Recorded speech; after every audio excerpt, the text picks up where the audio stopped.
Integrate it. Add wings to your career. Hello everyone and welcome to the channel integrated ed wings to your career. आज हम लोग बात करते हैं valuation की। इससे पहले हम लोग पढ़ चुके हैं types of estimate, methods of estimate, task work पढ़ चुके हैं, किस चीज को किस में मेजर करना, सारी चीजें पढ़ चुके हैं। अब इसके बाद आता है वैल्यूएशन। तो वैल्यूएशन की जरूरत क्यों पड़ती है और वैल्यूएशन होता क्या है? सिंपल सी बात है, वैल्यूएशन का मतलब है किसी भी चीज की आज के दिन में क्या प्राइस है वो निकालने के तरीके को हम लोग क्या बोलते हैं? वैल्यूएशन। क्या होता है कि जैसे मैंने कोई चीज 10 साल पहले खरीदी या 10 साल पहले खरीदी, तब मान लो मैंने 10,000 में खरीदी। आज उस चीज की क्या कीमत है, उस आइटम की क्या कीमत है या क्या वैल्यू है, क्या प्राइस है, उसको मैं क्या बोलूंगा? वैल्यू। ठीक, उसको जो निकालने का तरीका है उसको मैं बोलता हूं वैल्यूएशन। तो सिंपल सी दो चीजों में डिफरेंस समझिए, कॉस्ट और वैल्यूएशन दो अलग अलग चीज होती है। कॉस्ट क्या होती है? कॉस्ट होती है ओरिजिनल कॉस्ट, जब उस चीज को खरीदा गया या बनाया गया। वैल्यू होती है उसकी प्रेजेंट टाइम में क्या कॉस्ट है। प्रेजेंट टाइम में जो उसकी वैल्यू, जो कॉस्ट या कीमत होती है, जो रेट होती है, उसको हम लोग बोलते हैं वैल्यू। और एक्चुअल में जो था वो उसको बोलते हैं कॉस्ट या ओरिजिनल कॉस्ट। तो इन चीज में दो चीजों में डिफरेंस ध्यान रखना। अब वैल्यूएशन ये तो पता चल गया कि भाई होता क्या है, लेकिन करते क्यों है? जैसे मान लो आपकी कोई प्रॉपर्टी है जो आपको बेचनी है, तो जब भी प्रॉपर्टी को बेचोगे तो उस कैसे बेचोगे? ऐसी मन मर्जी से कोई रेट नहीं फिक्स कर सकते। मान लो आपने मन मर्जी से कोई रेट फिक्स कर ली 10 लाख में बेचनी है, तो 10 लाख की अगर वो चीज है ही नहीं तो कोई खरीदेगा ही नहीं। और अगर वो चीज है अगर वो चीज है 15-20 लाख की और आप 10 लाख में बेचो तो आपको नुकसान। तो अगर आप वैल्यूएशन नहीं कराते हो किसी भी चीज का, तो या तो आपको नुकसान होगा या तो वो चीज बिकेगी नहीं, और बिकेगी तो आपको नुकसान होगा या सामने वाले को। तो वैल्यूएशन बहुत ही ज्यादा जरूरी है।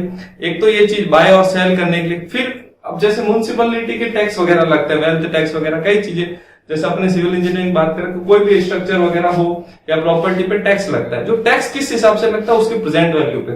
मान लो आपको कोई लोन लेना, प्रॉपर्टी लोन वगैरह, तो वो आप उस वैल्यू के हिसाब से लोन मिलता है। ऐसे नहीं लोन, मान लो प्रॉपर्टी वैल्यू 10 लाख है, आपको 15 लाख का लोन नहीं मिलेगा, तो उससे कम ही मिलेगा। तो वो उस हिसाब से वैल्यूएशन क्या जरूरी है। लोन वगैरह लेने के लिए हो गया, टैक्स वगैरह भरने के लिए हो गया।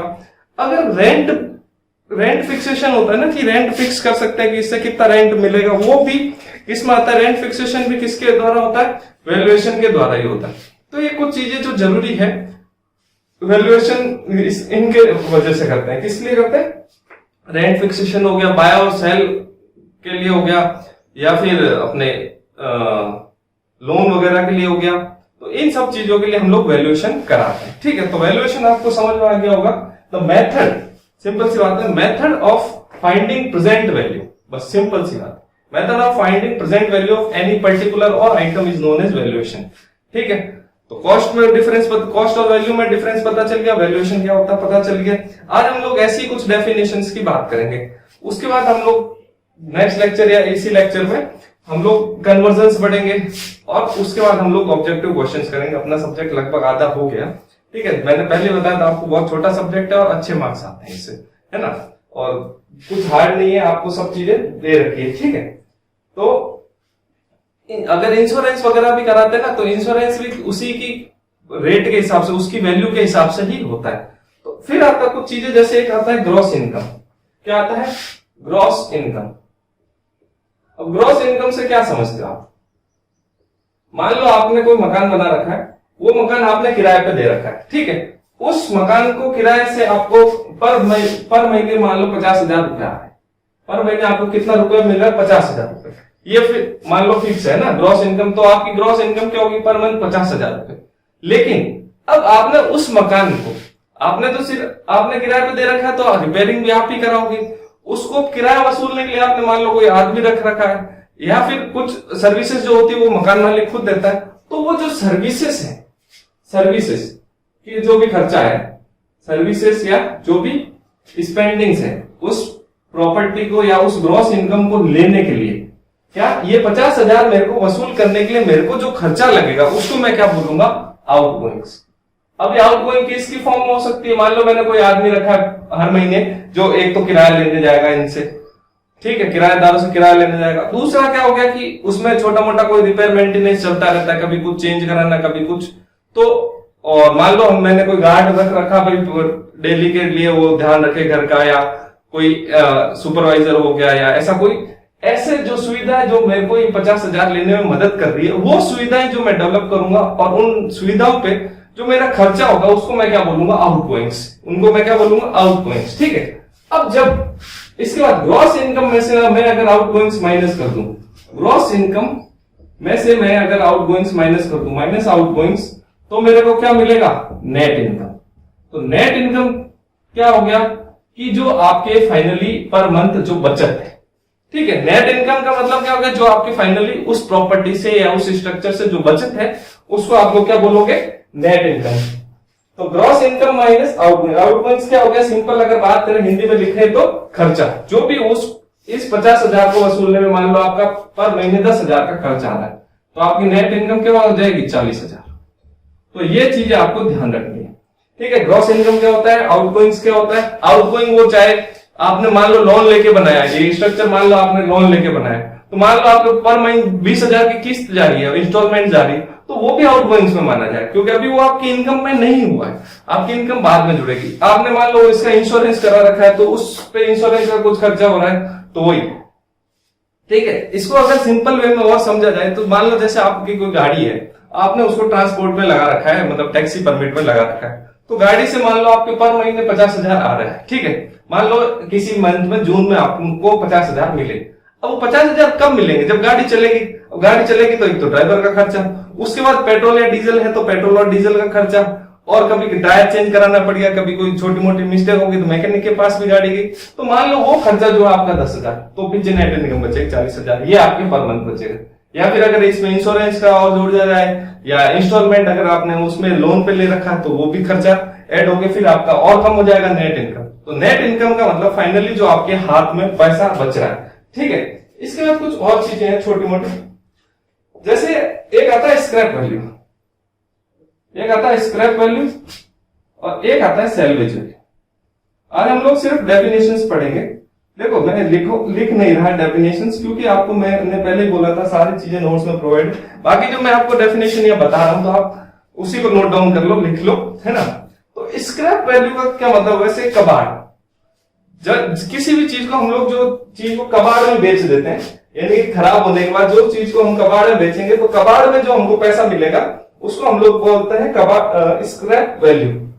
तो इसको अगर इंग्लिश में बोले तो इसको बोलेंगे आफ्टर डिसमेंटलिंग। कबाड़ क्या होता है, आफ्टर डिसमेंटलिंग।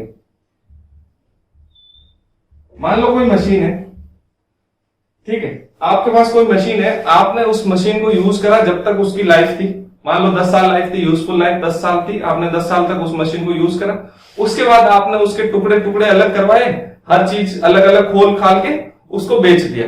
उसको जो खोलने के बाद बेचा, अलग अलग पार्ट्स को अलग अलग जगह बेचा, तो जो बेचने के बाद जो पैसा मिला उसको मैं क्या बोलूंगा, स्क्रैप वैल्यू। ठीक है। तो वर्ड का ध्यान रखना, जब तक आफ्टर डिसमेंटलिंग ना आए उसको स्क्रैप वैल्यू नहीं बोलेंगे। ठीक है। आफ्टर डिसमेंटलिंग ना आए तब तक उसको स्क्रैप वैल्यू नहीं बोलेंगे। ठीक है। अब देखो इसमें ध्यान क्या रखने वाली चीज, स्क्रैप वैल्यू में हमको डिसमेंटलिंग का खर्चा ऐड होता है।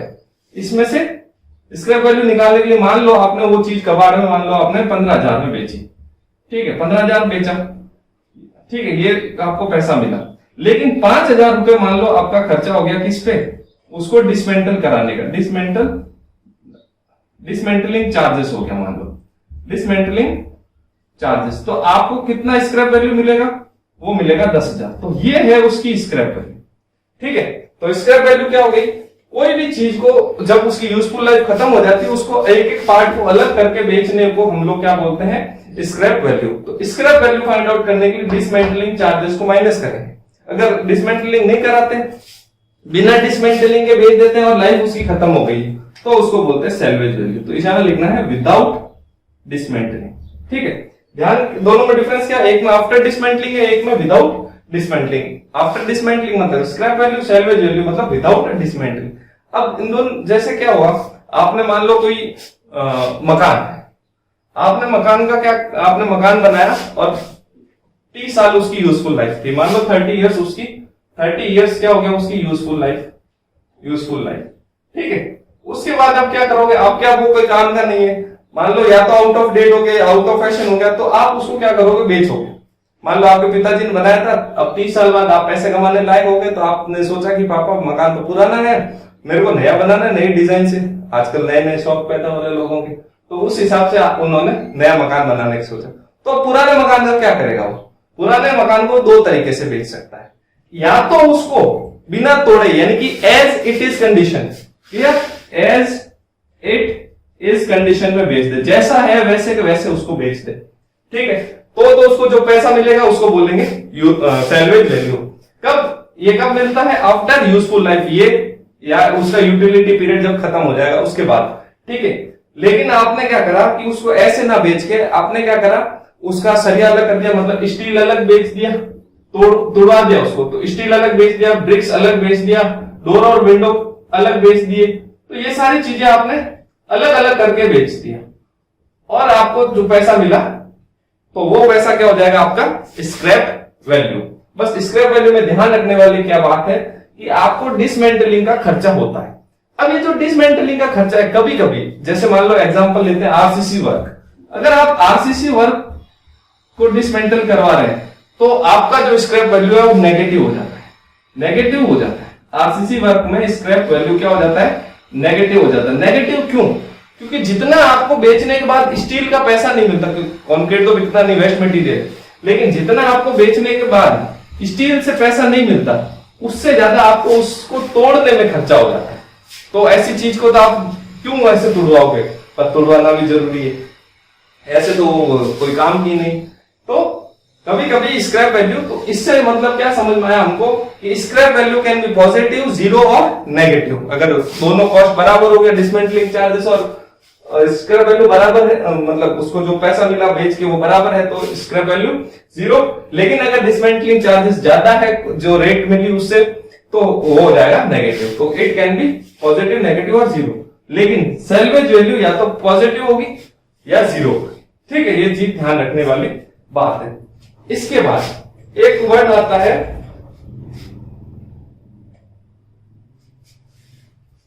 बुक वैल्यू, बुक वैल्यू और मार्केट वैल्यू, ठीक है। बुक वैल्यू और मार्केट वैल्यू।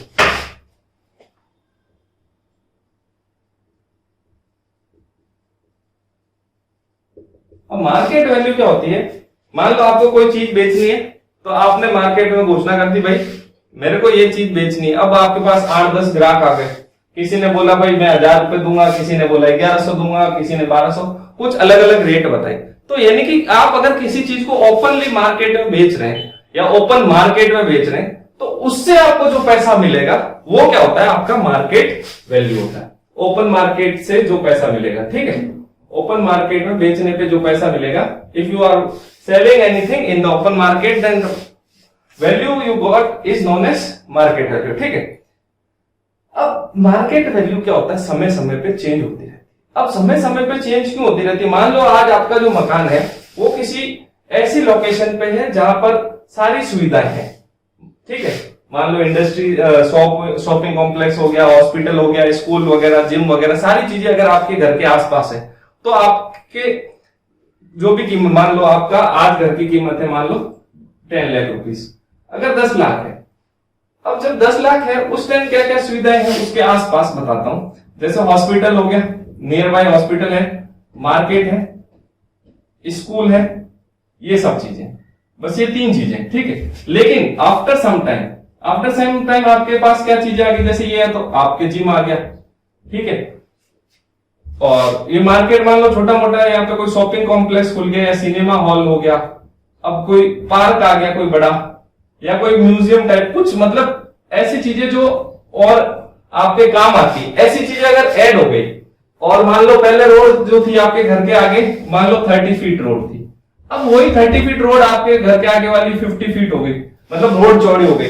तो अगर सुविधाएं बढ़ गई है तो, और या फिर आसपास की चीजें बढ़ गई है, तो क्या होता है कि वो वैल्यू बढ़ भी सकती है। लेकिन मान लो ये हॉस्पिटल और मार्केट वगैरह, स्कूल वगैरह वहां से हटा दिया, रिमूव कर दिया, तो जब घर के आसपास कुछ चीजें ही नहीं है तो लोग वो घर क्यों खरीदना चाहेंगे? तब क्या हो जाती है? वैल्यू घट जाती है। तो जरूरी नहीं कि मार्केट वैल्यू आपने जितने में बनाया हो, किसी चीज, मान लो आपको घर बनाने में 10 लाख लगे, तो जरूरी नहीं है अगर आप उसको 5 साल बाद बेचो तो 10 लाख से ज्यादा ही मिले। हो सकता है कम भी मिल जाए, हो सकता है ज्यादा भी मिल जाए, हो सकता है कभी कभी बहुत ज्यादा मिल जाए। जैसे अभी राजस्थान में रिफाइनरी जब लगने वाली थी तो पचपदरा में लग रही है, तो पचपदरा के आसपास की जमीनों के भाव इतने ज्यादा बढ़ गए थे, लगभग 15-20 गुना उससे भी ज्यादा हो गए थे। क्यों? क्योंकि डिमांड हो गई भाई, पास में रिफाइनरी लग रही है तो लोगों को रोजगार मिलेगा, सारी चीजें मिलेगी, मार्केट डेवलप होगा, ये सब स्कूल हॉस्पिटल सब डेवलप होगा, तो क्या होता है अपना कीमत बढ़ जाती है। और मान लो थोड़े टाइम बाद अगर सरकार घोषणा कर देती हम तो यहाँ पे रिफाइनरी नहीं लगा रहा, हम किसी और जगह लगा, तो वो जो चीजें लोगों ने महंगी खरीदी थी फिर उनकी रेट वापस नीचे आ जाती है, वो बाद में सस्ते में बेचना पड़ता। तो यही चीजें हैं कि मार्केट वैल्यू ऊपर नीचे होती रहती है, डिपेंड करती है कि उस टाइम क्या कंडीशंस थी आपके आसपास की और बाद में क्या कंडीशंस हैं। ठीक है, तो ये हो गया आपका मार्केट वैल्यू। इसके बाद आता है बुक वैल्यू। इसके बाद क्या आ गया? Book value.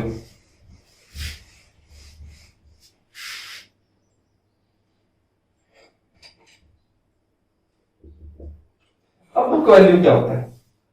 बुक वैल्यू का मतलब है अगर आपने किसी भी प्रॉपर्टी को, अगर जैसे मान लो कुछ टाइम बाद आपको कोई चीज बेचनी है, मान लो वही सेम मकान है 10 लाख में आपने बनाया, लेकिन अब क्या होगा समय के साथ मकान में कुछ तोड़फोड़ होगी, मतलब वेयर एंड टेयर हो जाता है यूज करने पे। मान लो कील भी लगाई हमने, जब बनाया तब कील नहीं लगाई, बाद में लगे, तो उससे भी वेयर एंड टेयर तो होता ही मकान में, और समय के साथ आउट ऑफ फैशन तो होता ही है।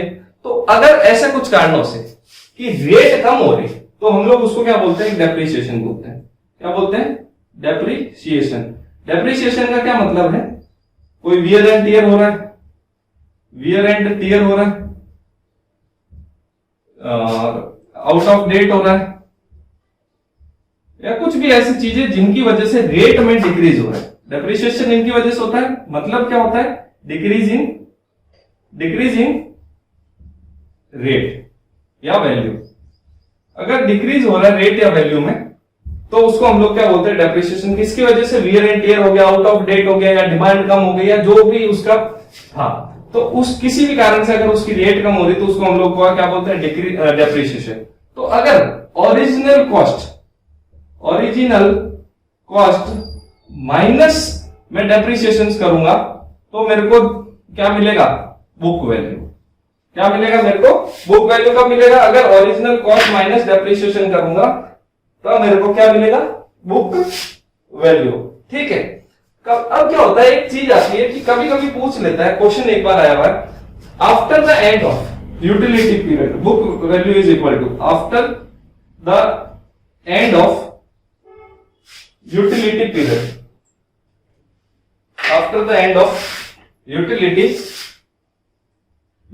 Period book value is equal to. तो आप सोच के बताओ यूटिलिटी पीरियड के बाद में बुक वैल्यू किसके बराबर होगी?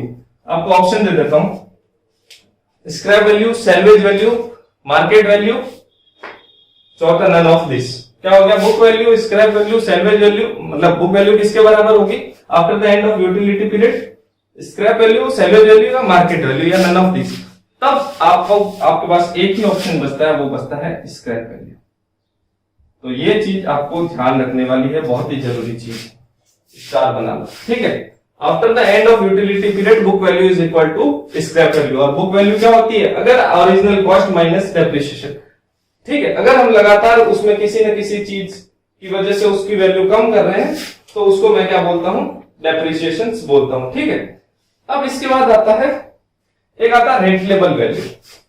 रेटलेबल वैल्यू, ये देखो डेफिनेशन लगभग सब नियर बाय है, इसीलिए आपको ध्यान से पढ़ना है, सुनना है। ठीक है। लिख लिया करो छोटी छोटी चीजें। एक आती है रेटलेबल वैल्यू। अब इसका एक सिंपल सा मतलब है कि वो कितना एक साल में या एक मंथ में कमा के दे सकता है, वो उसकी रेटलेबल वैल्यू है। उस चीज से हम कितना कमा सकते हैं, यानी कि उसकी कमाई की कितनी औकात है या हैसियत है, उसी को हम क्या बोलते हैं? रेटलेबल वैल्यू। हिंदी में समझने के लिए ये बात सही है। क्या किसको बोलेंगे? किसी भी मान लो स्ट्रक्चर है, प्रॉपर्टी है, उसको उससे हम मंथली कितना कमा सकते हैं या ईयरली कितना कमा सकते हैं, वो उसकी क्या हो जाएगी? रेटलेबल वैल्यू हो जाती है। ठीक है। तो इसको हम लोग बोलेंगे net annual letting value. Net annual letting value of property. Letting value of property. मतलब कितना कमा के दे सकता है वो, उसकी कितनी कमाने की औकात है। जैसे मान लो मैं हूं, मेरे को मान लो पर मंथ 50,000 मिल रहे हैं, तो मेरी रेट लेवल वैल्यू क्या है कि 50,000 रुपए पर मंथ, साल के हिसाब से 6 लाख, तो ये होगी रेट लेवल वैल्यू। कोई मकान है आपका पर मंथ उससे किराया आ रहा है 50,000, तो 50,000 उसकी क्या है, रेट लेवल वैल्यू है। उससे जो कमाई करवा सकता है, जो वो क्या हो जाएगा, वो उसकी रेट लेवल वैल्यू।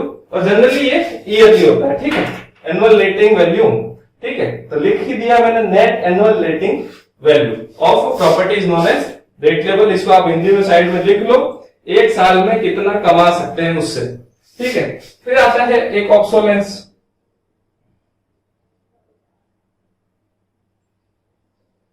अब ऑब्सोलेंस क्या होता है? ऑब्सोलेंस अपन ने वर्ड सुना, ऑब्सोलीट हो गई।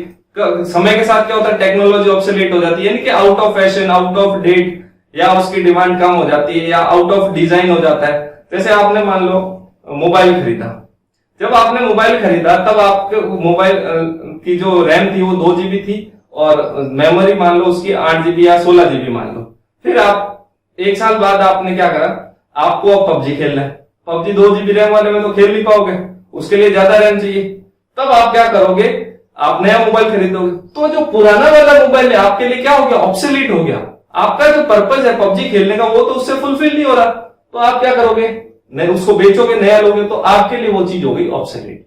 तो ऑब्सोलीट का क्या मतलब हो गया, आउट ऑफ डिजाइन हो जाए, आउट ऑफ फैशन हो जाए, या फिर कोई भी कारण से आपका पर्पज अगर उससे फुलफिल नहीं हो रहा है, तो उसको क्या बोलते हैं, ऑब्सोलेंस। यानी कि वो अब प्रचलन में नहीं है, हिंदी में बोलने में के लिए प्रचलन में नहीं है, यानी कि लोगों के लिए वो काम की चीज उतनी रही नहीं जितना एक समय थी, ठीक है। तो उसी को हम लोग बोलते हैं ऑब्सोलेंस। समय के साथ साथ डिजाइन चेंज होती रहती है। जैसे सबसे पहले कंप्यूटर आते थे बड़े बड़े, फिर धीमे धीमे वो पतली वाले कंप्यूटर आए, उसके बाद लैपटॉप आ गए, फिर नोटबुक आ गए, तो धीमे धीमे स्लिम बढ़ गया, फिर वो फोल्डेबल लैपटॉप्स आ गए। तो कई चीजें समय के साथ बढ़ रही है। तो वही टेक्नोलॉजी, पहले मोबाइल क्या था, वो बड़ा सा था कीपैड वाला, फिर टच स्क्रीन आया, टच स्क्रीन में भी फिर अब वो आ गया पूरे स्क्रीन तक चलने वाला। तो ये सब चीजें, फिर फिंगरप्रिंट डाल दिया, फेस सेंसर डाल दिया उसमें, तो यही चीजें कैमरा क्वालिटी बढ़ाते रहे। तो इन सब कारणों से क्या होते हैं, पुरानी वाली चीजें क्या होती है, ऑब्सोलीट। जैसे जैसे नई टेक्नोलॉजी और नई डिमांड लोगों में आती रहती है, पुरानी चीज क्या हो जाती है, ऑब्सोलीट हो जाती है, ठीक है। अब एक आता है ईजमेंट, तो इसको मैं लिख देता हूं आउट ऑफ डेट, सिंपल। अब आगे आउट ऑफ डेट, फैशन, कुछ भी। फिर आता है ईजमेंट। क्या होता है, ईजमेंट। ईजमेंट का मतलब क्या होता है कि आप मजे ले रहे हो। अब मजे कैसे ले रहे हो और किसके ले रहे हो? जैसे अभी तो क्या है, अपने मजे ले रहा है कोरोना कि भाई, या फिर जो बच्चे 11th में थे या जो 9th में थे, या अभी जैसे सरकार बात कर रही है कि फर्स्ट ईयर सेकंड ईयर वालों का एग्जाम नहीं होंगे, तो उनके मजे है। लेकिन मजे किस बेसिस पे ले रहे हैं, किसी और की वजह से, ठीक है, किसी और की चीज पे वो मजे ले रहे हैं। जैसे एग्जाम हो किसकी वजह से कैंसिल हुआ, कोरोना की वजह, मजे कोरोना की वजह से, और मजा आ गया बच्चों। तो वही चीजें हैं कि अगर किसी और की प्रॉपर्टी पे कोई और मजे ले रहा है, जैसे मान लो आपने मकान बनाया और अच्छा खासा मकान बनाया, आपके पिताजी ने मान लो मकान बनाया, अच्छा खासा बनाया, 40-50 लाख आपके पिताजी ने 50 लाख खर्च करके मकान बनाया। फिर आपको अच्छा पढ़ा लिखा है, तो आप क्या करें, आप चले गए बाहर विदेश, अमेरिका चले गए कमाने के हिसाब से। अब कमाने के हिसाब से जब आप अमेरिका चले गए, मम्मी पापा को भी साथ ले गए, तो अब आपका मकान क्या खाली पड़ा है। तो खाली पड़े मकान को आप किराए पे देने की सोचोगे नहीं, क्यों, क्या होगा कि आप सोचोगे यार किराए पे दे दिया तो क्या पता लोगों ने कब्जा कर लिया, बाद में वापस आए तो रहेगा। तो आप क्या करोगे, एक ऐसा बंदा रख लोगे जिसको आप पैसा दोगे, क्या दोगे, एक तरह से जिसको कह सकते हैं केयर टेकर। तो आप रखोगे केयर टेकर, उसको मंथली सैलरी दोगे, उसको मकान में रहने को दोगे, वो घर की लाइट पानी बिजली सब यूज करेगा और घर का ध्यान रखेगा। तो घर का ध्यान रखने के लिए जो बंदे को हमने रखा, घर की सुविधाओं का फायदा कौन उठा रहा है, वो, उसको सैलरी भी उस चीज की मिल रही है। एक तो घर में रह रहा है, उसका किराया बचेगा सिटी में रहने का, लाइट पानी बिजली, लाइट और पानी का खर्चा जो उसके अपने मकान में होना था वो नहीं होके वो आपके मकान से निकाल रहा है, तो वो भी आपका सैलरी तो मिल ही रही है उसको। इसके अलावा मान लो कभी उसको उसके रिश्तेदार आ गए तो वो उस घर में रुक गए, उसको कभी पार्टी करने का मन हुआ तो घर में कर ली। तो कुल मिला के वो उस मकान के पूरे मजे ले रहे हैं, लेकिन मकान किसका, आपका। तो क्या हुआ कि जब भी किसी और की प्रॉपर्टी पे कोई और मजे ले रहा हो, तो इसको हम लोग बोलते हैं इंग्लिश में rights and privileges are enjoyed by one person from the property of another one. Rights and privileges enjoyed by one person from the property of another person. Property आपकी, मजे कौन ले रहा, मान लो मैं केयर टेकर हूं, मैं, तो क्या हो गया इस, ठीक है, rights and privileges enjoyed, rights and privileges enjoys one person from property of another person, इसी को बोलते हैं ईजमेंट। तो ध्यान रखना कि प्रॉपर्टी आपकी और मजे ले रहा है कोई और। तो इसमें दो तरह, अब एक तो हो गया मजे लेने वाला और एक हो गया आपका क्या, खुद का खर्चा करने वाला। तो एक होता है सर्विएंट ओनर और एक होता है डोमिनेंट ओनर। तो आप खुद सोच के देखो डोमिनेंट कौन है और सर्विएंट कौन है। जो मजे ले रहा है वो कौन होगा, सर्विएंट होगा कि डोमिनेंट। तो जो मजे लेगा वो हो जाएगा डोमिनेंट। क्यों? क्योंकि अभी मकान में वो है, उसकी मकान में वो, उसी की चलेगी, आसपास वालों में दादागिरी उसकी चलेगी, वो जैसे चाहेगा उस मकान को यूज लेगा। तो वो हो गया जो एंजॉय कर रहा है, तो वो डोमिनेंट है वहां पे। वन हु एंजॉयज हो गया और प्रॉपर्टी का ऑनर क्या हो गया, सर्विएंट। प्रॉपर्टी का ऑनर हो गया सर्विएंट, प्रॉपर्टी ऑनर। ठीक है, तो ये समझ में आ गया ईजमेंट क्या हो गया, सर्विएंट ऑनर क्या हो गया, डोमिनेंट ऑनर क्या हो गया। अब क्या है कि इसमें ध्यान रखने वाली चीज क्या होती है कि आप पहले से इसकी लिखा पढ़ी करके जाएं कि भाई मैं इसको 8 साल के लिए, 1 साल के लिए, 5 महीने के लिए, 6 महीने के लिए इसको ईजमेंट पे डोमिनेंट ऑनर बना के जा रहा हूं। ये यहाँ पे रहेगा, मकान का ध्यान रखेगा केयर टेकर के फॉर्म में। नहीं तो पता चला आप वापस आए, मकान उसने अपने नाम करा लिया, बोले मैं तो इतने सालों से यहीं रह रहा हूँ। मान लो आप 20 साल आए नहीं तो वो बोले 20 साल से मैं तो रह रहा हूँ, मेरा ही मकान है। तो ऐसे करके फिर कोर्ट केस चलेगा, आप अमेरिका से बार बार केस लड़ने जाओगे नहीं।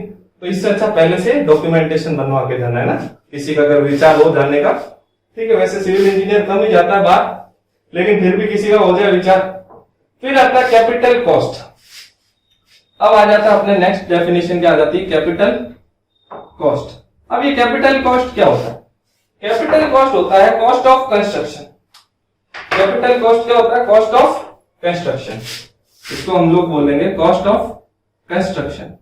अब बोलोगे सर आपने तो पहले बोला कॉस्ट ऑफ कंस्ट्रक्शन को ओरिजिनल कॉस्ट बोलते हैं, अब ये नई चीज क्यों आ गई। तो कैपिटल कॉस्ट में एक चीज ऐड हो जाती है, प्लस कॉस्ट ऑफ लैंड।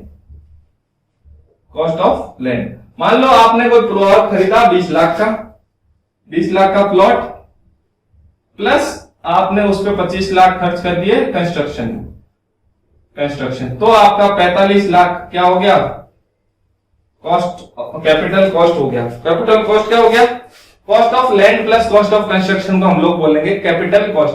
और ओरिजिनल कॉस्ट किसको बोलेंगे, सिर्फ कॉस्ट ऑफ कंस्ट्रक्शन को। जब उसको बनाने में जो खर्चा होता है उसको बोलते हैं ओरिजिनल कॉस्ट, और कैपिटल कॉस्ट में उसमें इंक्लूड हो जाता है कॉस्ट ऑफ लैंड। ठीक है, तो ये ध्यान रखने वाली चीज है, इसमें और कुछ नहीं। इसके बाद नेक्स्ट आता है कैपिटलाइज्ड वैल्यू। क्या आता है, कैपिटलाइज्ड वैल्यू। कैपिटलाइज्ड वैल्यू का सिंपल सा मतलब है सोते सोते जो आपको कमाई हो रही है। बैठे हो आप घर पे, बैठे बैठे खा रहे हो या सोते सोते खा रहे हो। होते नहीं कभी कभी कि कहीं सुना है कि भाई इसके तो बाप दादा ने 7 पीढ़ियों का इसके सुख करके गया, 7 पीढ़ियां भी सोते सोते खाएं तो भी खत्म ना हो। तो वही होता है कैपिटलाइज्ड वैल्यू। कैपिटलाइज्ड वैल्यू मतलब सोते सोते खा रहे हो, चाहे हिंदी में लिख लो आगे सोते सोते खाओ। अब इसका मतलब क्या है, सोते सोते, अब हिंदी में तो और भी ज्यादा खराब है मेरी, सोते सोते खाओ, कोई नहीं, समझ गए आप। तो अब ये है क्या चीज, कैसे सोते सोते खाओगे। ऐसे तो है नहीं सो रहे हो और मम्मी ने खाना ला के दिया वो खा रहे हो, उसको नहीं बोलते। ये एक तरह से कमाई से मतलब है। क्या है, किससे मतलब है, कमाई से। मान लो आपने कोई प्रॉपर्टी बनाई, मान लो प्रॉपर्टी आपने बनाई 20 लाख की, ठीक है, 20 लाख उस पर खर्चा करा। अब मान लो अगर आप वो 20 लाख रुपए रखते हो कहीं बैंक में, 20 लाख का प्रॉपर्टी बनाई आपने, उसको बैंक में, और या तो आप प्रॉपर्टी बनाओगे या उसी पैसे को आप क्या करोगे, बैंक में रखोगे। जब बैंक में रख रहे हो आपको कुछ रेट ऑफ इंटरेस्ट मिल रहा है जो आजकल तो 2-3% आ गया। तो बैंक में रखने से उस 20 लाख रुपए को कितना इंटरेस्ट मिल रहा है, मान लो आपको पर महीने 5,000 रुपए मिल रहे हैं। 5,000 रुपए बैंक में, वो 20 लाख रुपए रखने से आपको पर महीने 5,000 रुपए मिले। अगर वही 5,000 रुपए आपको इस प्रॉपर्टी को बनाने के बाद किराए के रूप में वापस आ रहे हैं, तो ये होता है आपको बैठे बैठे खाना। क्या होता है बैठे बैठे खाने या सोते सोते खाने का क्या मतलब हो गया? जितने रुपए आपको बैंक ब्याज दे रहा है उतने रुपए आप उस प्रॉपर्टी को रेंट पे या किसी और यूज से कमा रहे हो। ठीक है, ठीक है। तो इसको इंग्लिश में बोले तो amount of money whose annual interest, amount of money, थोड़ा बड़ा लिख देता हूं, of money whose annual interest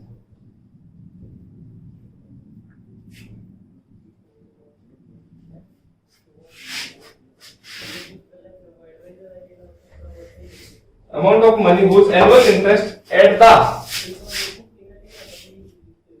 the highest, मतलब मार्केट से जितना हाईएस्ट आपको रेट मिल सकता है, rate of at the highest rate of interest,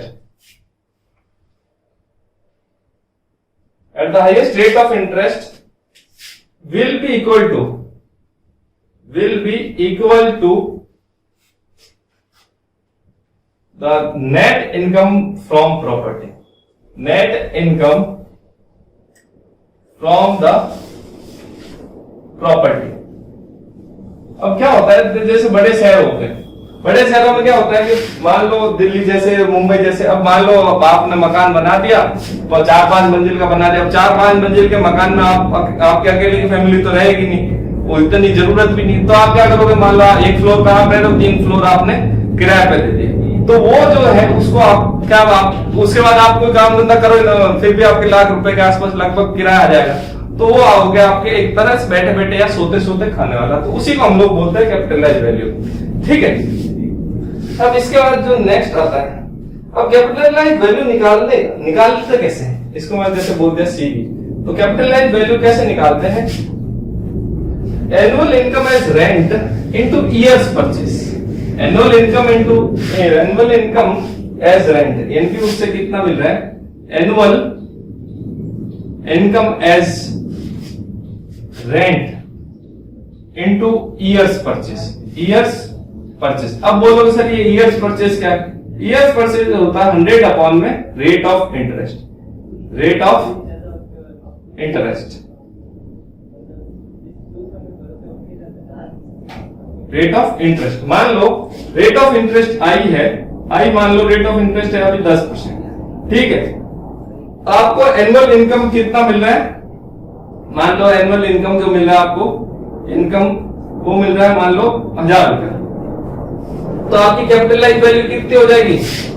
1000 annual income हो गया as rent into years purchase क्या होगा? 100 अपॉन में rate of interest, rate of interest क्या है? 10, तो वो उसकी कैपिटलाइज वैल्यू क्या होगी? 10,000 रुपए।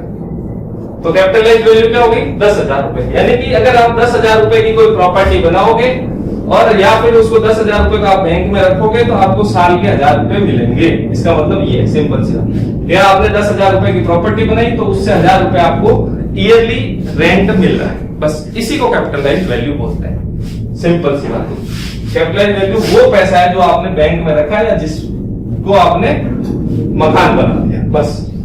ठीक है, इसके बाद आता है सिंकिंग फंड। इसको रफ कर देता हूं मैं। अब आता है एक सिंकिंग फंड। सिंकिंग फंड क्या होता है? आज अगर किसी ने थोड़ा बहुत ध्यान दिया हो तो कई ऑफर्स आते हैं कि सिंकिंग फंड वगैरह, जैसे कंपनीज वगैरह के लिए रहते हैं मेनली, तो फिर भी छोटे मोटे वगैरह के लिए भी इंश्योरेंस कंपनियां वगैरह कई फंड्स निकालती है, बैंक भी सिंकिंग फंड पॉलिसी वगैरह निकालते हैं। तो वो होता क्या सिंकिंग फंड? सिंपल सा मतलब है, भाई साहब आपने आज कोई मशीन खरीदी जो 50,000 रुपए की, मान लो एप्पल वाला आईफोन खरीद लिया 1 लाख रुपए का, अब ठीक है। तो अब आपको पता है कि आपने सोच लिया कि मेरे को इसको 2 साल चलाऊंगा, 2 साल बाद नया फोन लूंगा जिसकी कीमत है 1 लाख रुपए, उसकी भी मान लो कम ज्यादा हो सकती है, लेकिन अपन अभी बराबर मान लेते हैं, ठीक है। 2 साल चलाओगे इसको, तो जब आप 2 साल बाद इसकी लाइफ पूरी हो जाएगी, तो 2 साल बाद जब इसकी लाइफ पूरी हो जाएगी तो आपको अचानक से 1 लाख रुपए का भी खर्चा करना पड़ेगा और आपके पास फोन भी नहीं रहेगा। यानी कि ना तो आपके पास वो चीज रही, ना आपके पास पैसा रहा, तब आप अचानक वो 1 लाख रुपए कहां से लाओगे?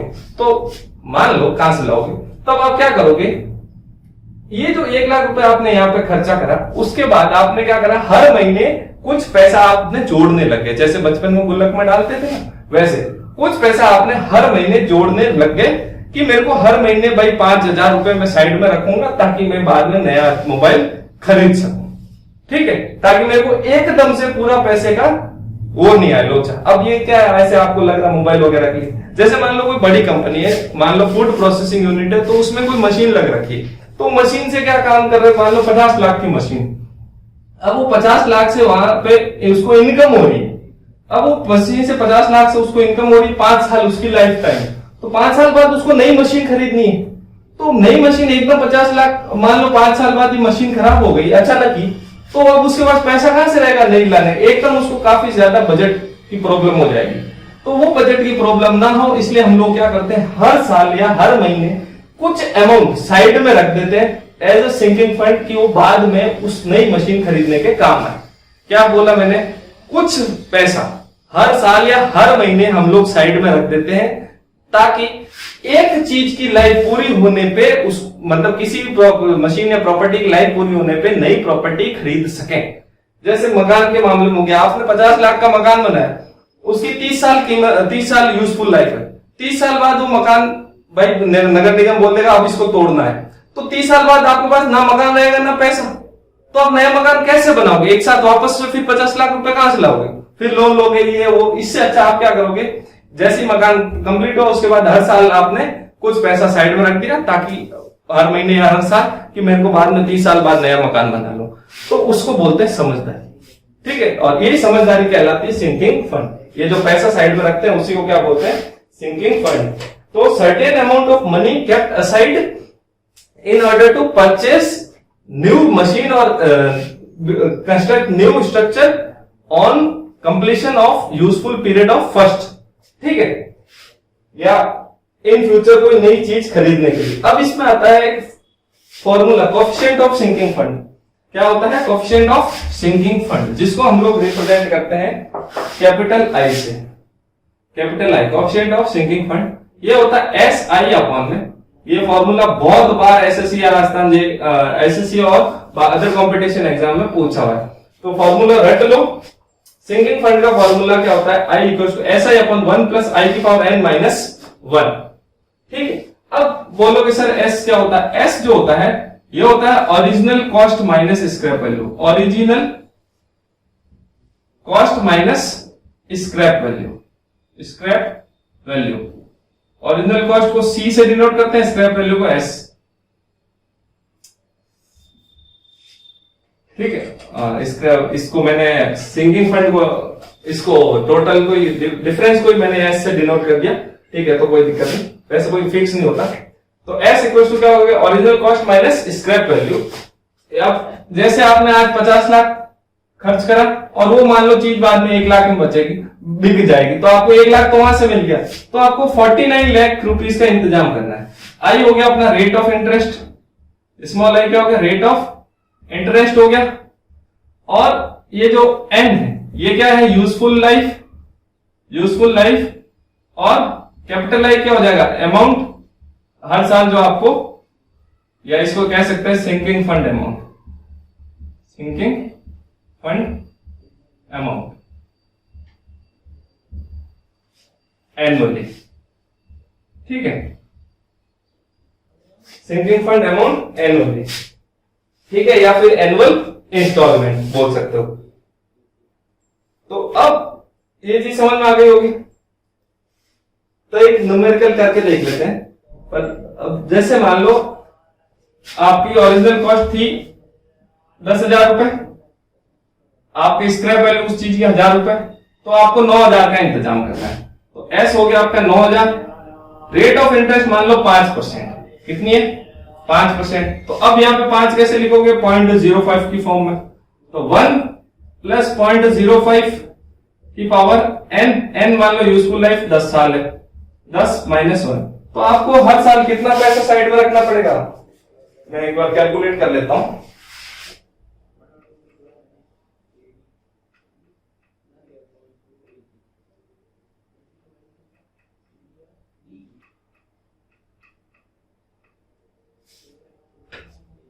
तो आपको 715.54 रुपए हर साल साइड में रखना है। अब इससे फायदा क्या हो रहा है, एक तो आपको पूरा 9,000 रुपए इकट्ठा नहीं करना पड़ रहा, आपको पूरे 9,000 रुपए इकट्ठा नहीं करना, 10 साल के हिसाब से 7,000 ही हो रहे हैं। तो क्या हो रहा है, कुछ पैसा आपको ब्याज के रूप में भी मिल रहा है, तो ये भी एक तरह की कमाई हो रही है। तो ना तो आपको एक साथ सारा पैसा इकट्ठा करना है, ना आपको पूरा पैसा इकट्ठा करना है, आपको कुछ पैसा ब्याज के रूप में भी मिल जाता है। ये अब आप कैसे भी जमा करा सकते हो, जैसे कि मतलब मंथली हो गया, क्वार्टरली हो गया, ईयरली हो गया, हाफ ईयरली हो गया, जैसे भी जो भी है सिस्टम उस हिसाब से आप जमा करा सकते हो। अब जब हमने डेप्रिसिएशन पढ़ा था, तो डेप्रिसिएशन बुक वैल्यू के टाइम, तो डेप्रिसिएशन के दो तरीके होते हैं कि कैसे फाइंड आउट करते हैं। एक होता है स्ट्रेट लाइन मेथड। डेप्रिसिएशन के दो मेथड्स हैं। डेप्रिसिएशन क्या हो गया, कोई भी चीज में वियर एंड टियर होना, ठीक है, टूट फूट होना, तो इसको निकालेंगे कैसे, या हर साल किसी भी चीज की कीमत कम होना। मान लो आपने मोबाइल लिया, उस मोबाइल को जो आज कीमत है मान लो 10,000, तो एक महीने बाद वो 10,000 में थोड़ी बिकेगा, कुछ कम हो जाएगा, 2 महीने बाद और कम हो जाएगा। तो इसी प्रकार हर चीज की कीमत day by day, year by year, month by month कम होती है, ठीक है। तो अब वो दो तरह से हो सकती है। तो पहला तरीका क्या है, straight line method. Straight line method, अब स्ट्रेट लाइन मेथड का क्या मतलब है, फिक्स अमाउंट, हर साल मान लो 1,000 रुपए कम हो रहा, आपने मोबाइल लिया 10,000 का, और हर साल नहीं, हर महीने, मोबाइल तो अब छोटी चीज है, तो हर महीने 1,000 रुपए कम हो रहा है, हर महीने 1,000 रुपए कम हो रहा है। तो ऐसे चीज हो गया किसी भी फिक्स अमाउंट से। डेप्रिसिएशन क्या हो गया, C माइनस एस अपॉन में एन। अब C क्या है यहां पर, C original cost, original cost, S हो गया आपका स्क्रैप वैल्यू, और N है आपकी वही लाइफ, यूजफुल लाइफ।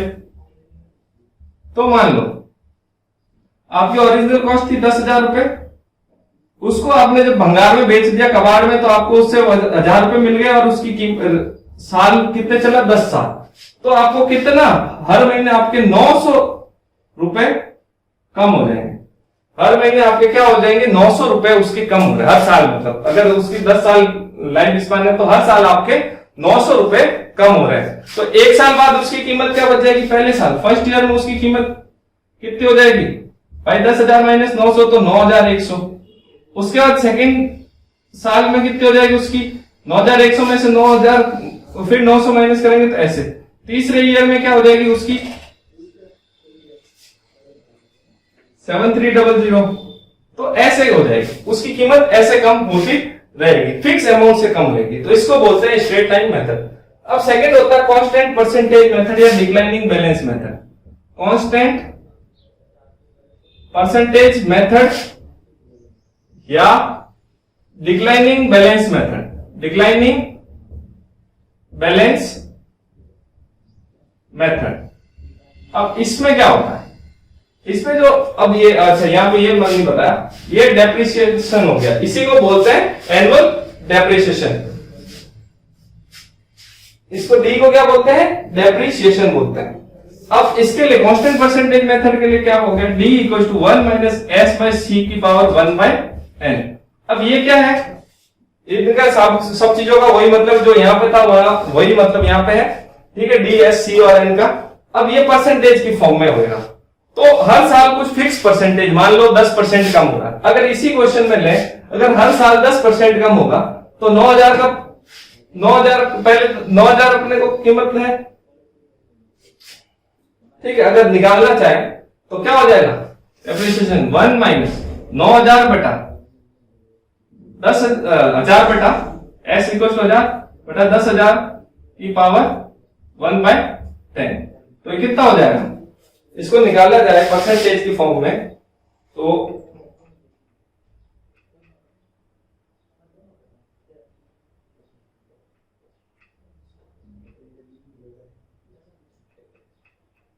तो ये आ जाएगा 0.2, ये आ जाएगा 0.20। इनके हर साल इतना कम हो रहा है, ठीक है ना, हर साल इतना रेट से कम हो रहा है।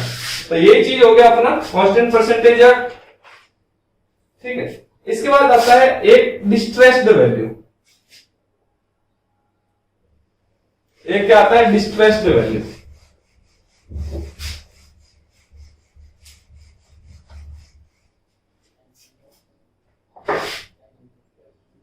अब एक सबसे जरूरी चीज, डिस्ट्रेस्ड वैल्यू में नाम से क्या लग रहा है? या तो स्ट्रेस आ रहा है, स्ट्रेस आ रहा है।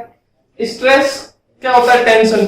अब ऐसी चीज जो हमको टेंशन दे, टेंशन कब होगी? जब उस पर कोई ना कोई कोर्ट केस चल रहा होगा, यानी कि लीगल कॉम्प्लिकेशन, लीगल कॉम्प्लिकेशन या कोर्ट केस जो भी हो गया, या कोर्ट केस।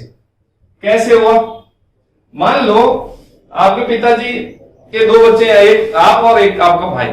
तो उस प्रॉपर्टी को लेकर आप और आपके भाई में कोई झगड़ा चल रहा है, तो अगर आप वो प्रॉपर्टी बेचना चाहोगे तो वो प्रॉपर्टी उतने में नहीं बिकेगी जितनी उसकी कीमत, उससे कम बिकेगी। क्यों? क्योंकि उस पर लोचा है। जब भी ऐसा लोचे वाली प्रॉपर्टी होती है, या तो लोग खरीदते ही नहीं है, खरीदते हैं तो फिर उसको बहुत कम पैसा देते हैं। क्यों? क्योंकि उनको फिर आगे कोर्ट केस वगैरह भी लड़ना पड़ता है, ठीक है।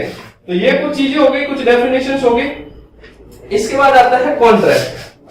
इसके बाद क्या बात करता हूं मैं? कॉन्ट्रैक्ट की। अब ये कॉन्ट्रैक्ट क्या होता है? भाई साहब, ये एक ऐसा डॉक्यूमेंट होता है जिसमें दो पार्टियां, एक क्लाइंट और एक क्या हो गया अपना कॉन्ट्रैक्टर, दोनों ऐसा साइन करते हैं कि भाई फलाना काम में इतने समय में, इतने पैसे में, सर्टेन टर्म्स ऑफ कंडीशन में कंप्लीट करूंगा।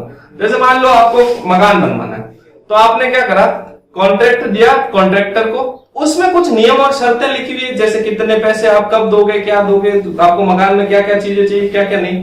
तो जिस डॉक्यूमेंट में ये सारी चीजें होगी, आपकी मतलब जो डील है, डील का जो डॉक्यूमेंट है, उसको हम लोग बोलते हैं कॉन्ट्रैक्ट। जो साइन होंगे उस पे दोनों के साइन होंगे, क्लाइंट के भी होंगे और कॉन्ट्रैक्टर के। यानी कि वो डील डॉक्यूमेंट जिस, या साइंड डॉक्यूमेंट जिस पे आप दोनों राजी होते हो कि कंप्लीट काम करके देगा वो फलाना बंदा। तो इंग्लिश में बात करें तो signed document of undertaking for any item. अब मैं लिख देता हूं, assigned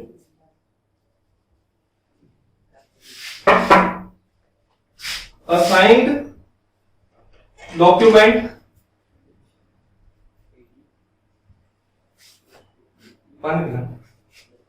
assigned document of any item to deliver at any particular time, at any particular time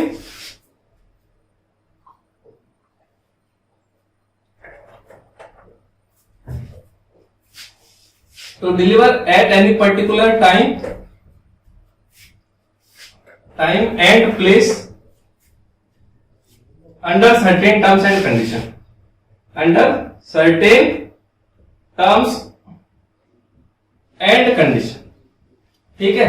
जैसे नीचे स्टार बना हुआ लिखा होता है ना, टर्म्स एंड कंडीशन, तो वही टर्म्स एंड कंडीशंस के बीच में, ठीक है, उसी को बोलते हैं कॉन्ट्रैक्ट। फिर आता है टेंडर। टेंडर क्या होता है? Offer letter. सिंपल सा मतलब है इसका, एक ऑफर लेटर। ऑफर लेटर कैसा? जैसे मेरे को मकान बनवाना है, मुझे क्या है, मकान बनवाना है, तो मैंने टेंडर निकाला, यानी कि एक ऑफर लेटर या इनविटेशन लेटर भेजा 10 लोगों को कि भाई मेरे को ऐसा ऐसा मकान बनाना है। अब आप वापस उसमें कीमत भर के दो कि आप कितने कितने रुपए में बना दोगे और कब बना दोगे। उसी को मैं क्या बोलता हूं? टेंडर। टेंडर क्या हो गया? या तो ऑफर लेटर या इन्विटेशन लेटर, या इन्विटेशन लेटर हो गया, उसको मैं क्या बोलूंगा? टेंडर, ठीक है।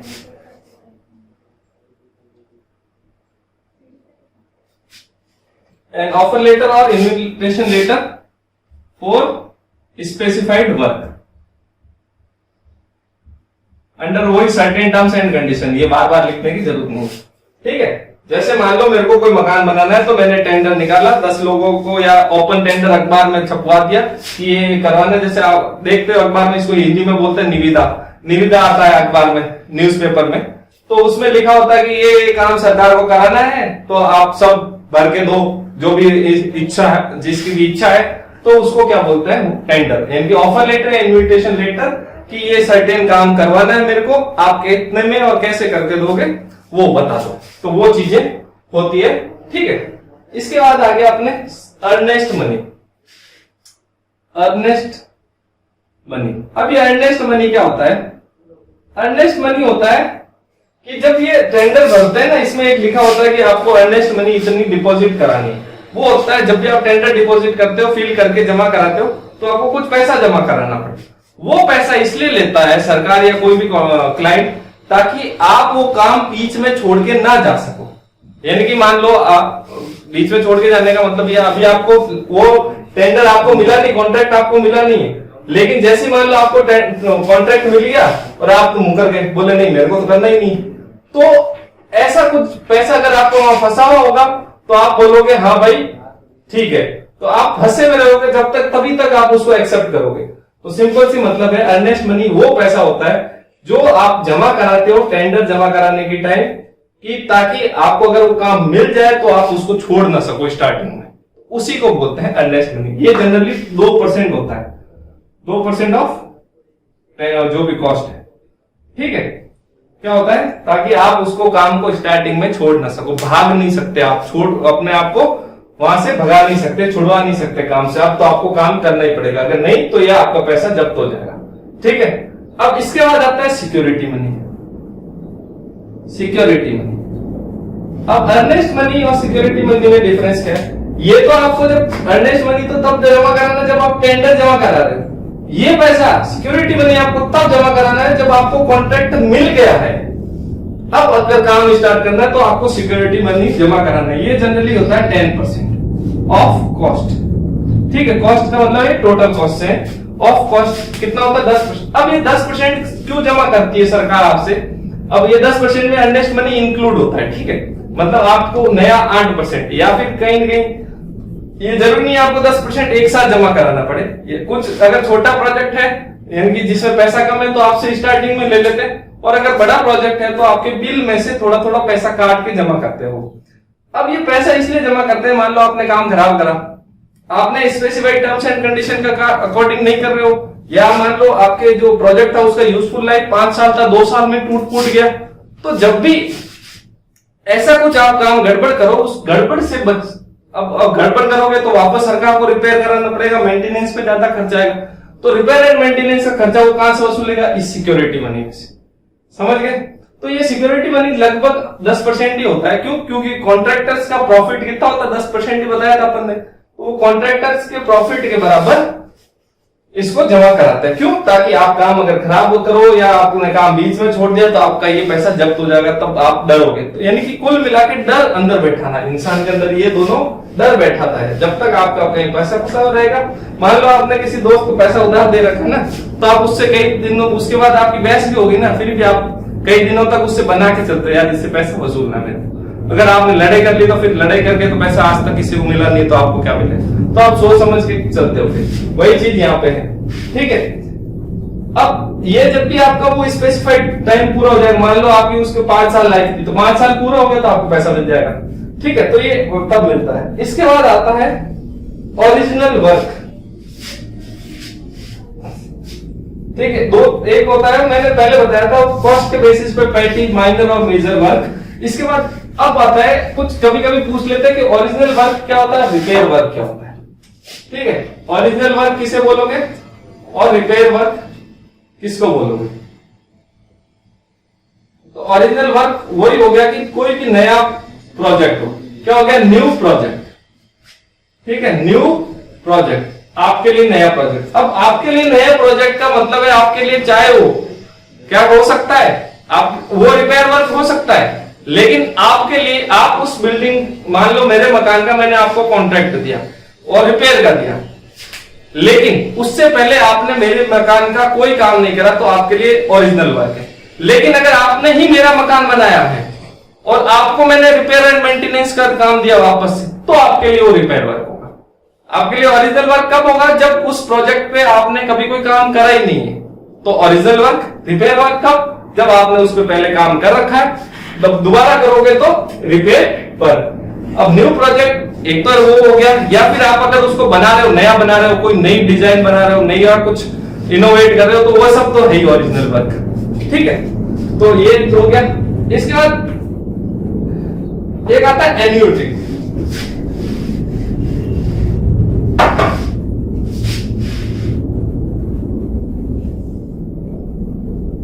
अब ये एन्युटी क्या होता है, जैसे आपने मान लो बैंक से लोन ले रखा है, तो जब आपने बैंक से लोन लिया है तो आप कुछ certain amount of money deposit कराओगे वापस हर महीने आप कुछ न कुछ पैसे, या हर साल आप कुछ न कुछ पैसा वापस डिपॉजिट कराओगे। भाई आप किसी से मान लो बैंक से लोन लोगे तो पैसा तो वापस चुका नहीं है, तो वो पैसा जैसे चुकाते हैं ना, वो जो पैसा हम चुका रहे हैं पर मंथ या पर साल या हाफ ईयरली क्वार्टरली, उसी को हम लोग क्या बोलते हैं, एन्युटी।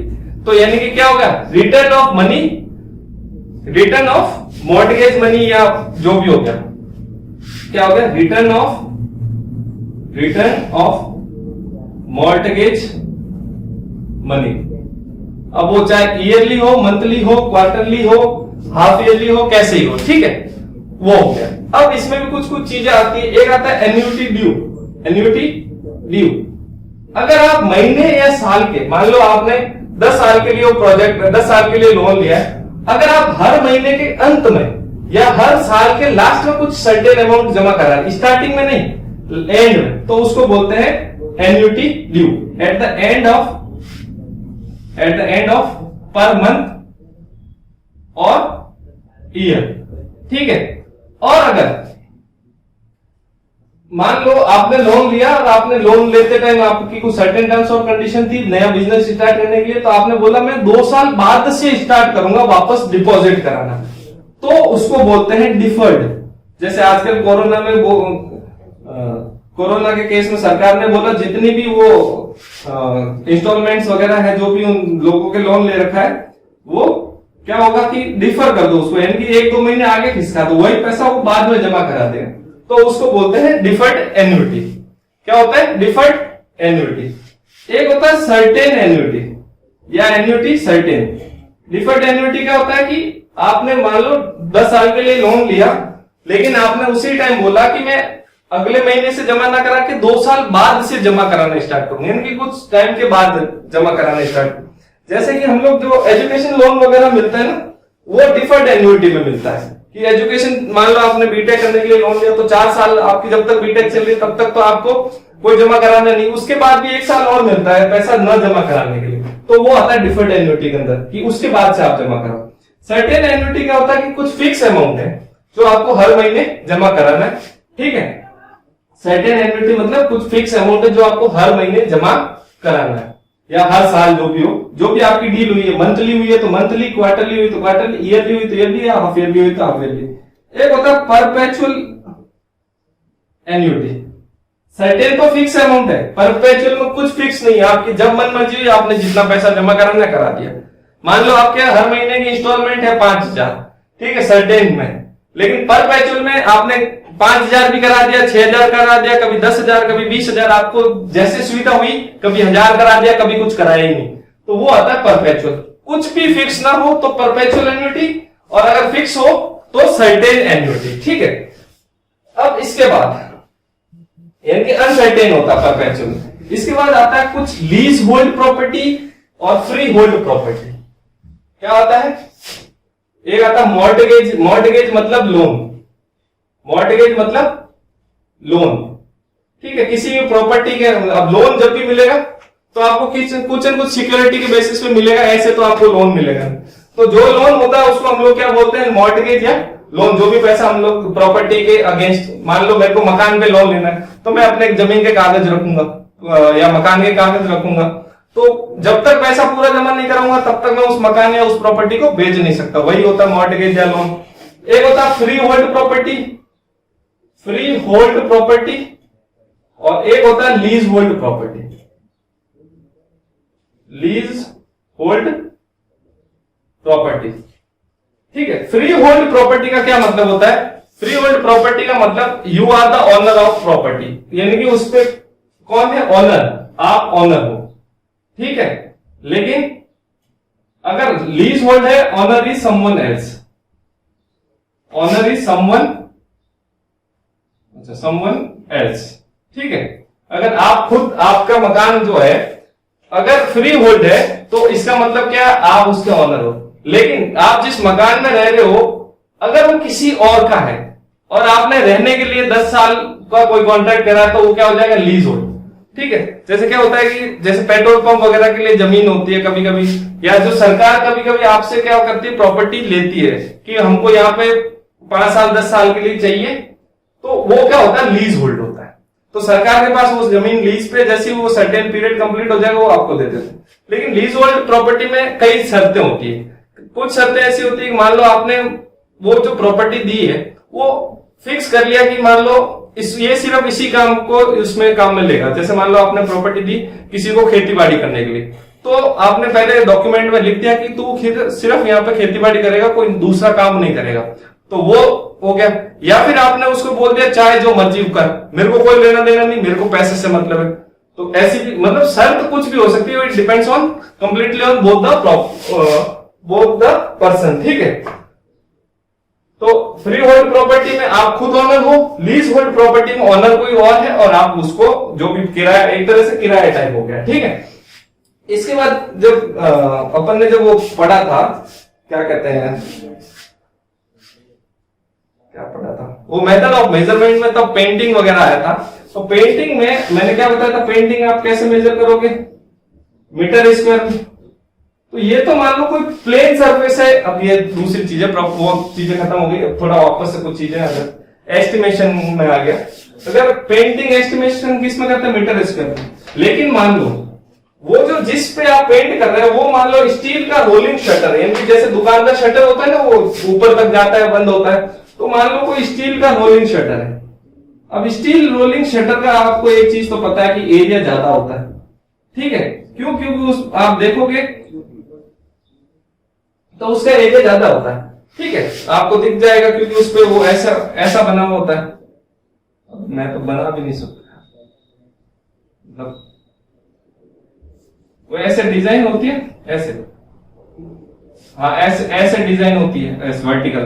तो वो डिजाइन की वजह से उसका क्या होता है, एक्चुअल जो सरफेस एरिया होता है वो ज्यादा होता है, जितना दिखता है उससे सरफेस एरिया ज्यादा होता है। तो हम लोग पेंटिंग के टाइम उस एरिया को क्या करते हैं, जितना दिख रहा है 10% उससे ज्यादा लेते हैं, इंक्रीज कर देते हैं।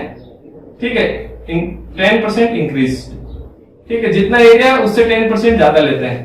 ठीक है, यानी पेमेंट करते टाइम ये ध्यान रखना है। स्टील रोलिंग शटर है तो, या फिर जैसे बैटेंड या ब्रेस्ट डोर होता है, बैटेंड या ब्रेस्ट डोर क्या होता है, बैटेंड या ब्रेस्ट डोर, जैसे मान लो लकड़ी का कोई दरवाजा है, अब उस लकड़ी के दरवाजे में जो बीच में पट्टियां ऐसे लगी होती है, पतली पतली पट्टियों से बना हुआ होता है लकड़ी की, तो उसको बोलते हैं बैटेंड। ठीक है, हॉरिजॉन्टल ऐसे लकड़ी की पट्टियां अलग अलग लगी हुई है। और अगर ये ऐसे इसके ऊपर फिर एक जो बैटेंड लगी उसके ऊपर मान लो आपने एक ऐसे लकड़ी लगा दी, बांध दिया, एक ऐसे लगा दी, या ऐसे कोई और बांध दिया, तो उसको क्या बोलते हैं, बैटेंड एंड ब्रेस्ट हो गया। बैटेंड में सिर्फ क्या होगी, हॉरिजॉन्टल पट्टियां होगी, लेकिन कुछ अगर आपने इंक्लाइंड पट्टियां और लगा दी, इंक्लाइंड या वर्टिकल, उसको बांधने के लिए, तो उसको क्या बोलते हैं, ब्रेस्ट। तो जब भी ऐसा होगा बैटेंड एंड ब्रेस्ट डोर, तो क्या होगा, 30% इंक्रीज कर दोगे एरिया इंक्रीज बाय 30%। अगर वही फ्लश डोर है, फ्लश डोर भी आपने देखा है ऑफिसेस वगैरह में होता है, तो उसमें 20% ज्यादा करते हो, 20% एरिया इंक्रीज कर देते हो। ये चीजें लिख लो, सारे ऑब्जेक्टिव में आई हुई है। और अगर रूफ बैटन्स होगा, क्या होगा, रूफ बैटन्स जो होगा उसमें आप 0.8 टाइम्स करते हो, यानी कि कम कर देते हो। क्या कर देते हो, एरिया कम कर देते हो, 0.8 टाइम्स मतलब एरिया डिक्रीज कर देते हो।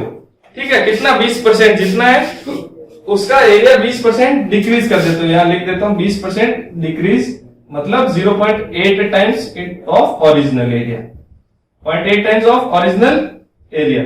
तो ये कुछ सर्टेन डेफिनेशंस वगैरह कुछ चीजें थी। ठीक है, आई होप आप लोगों को समझ में आया होगा, मजा आया होगा। और आपको कोई भी क्वेरीज है, आप नीचे दिए गए नंबर पर आराम से संपर्क कर सकते हैं, कॉल या मैसेज कर सकते हैं आपको, या फिर आप कमेंट में लिख सकते हैं। आपकी जो भी क्वेरीज है आपको फुलफिल की जाएगी या दूर की जाएगी। ठीक है, तो thank you everyone for watching. Please like, share and subscribe. Thank you for watching the video. Please like, share and subscribe the channel Integrated.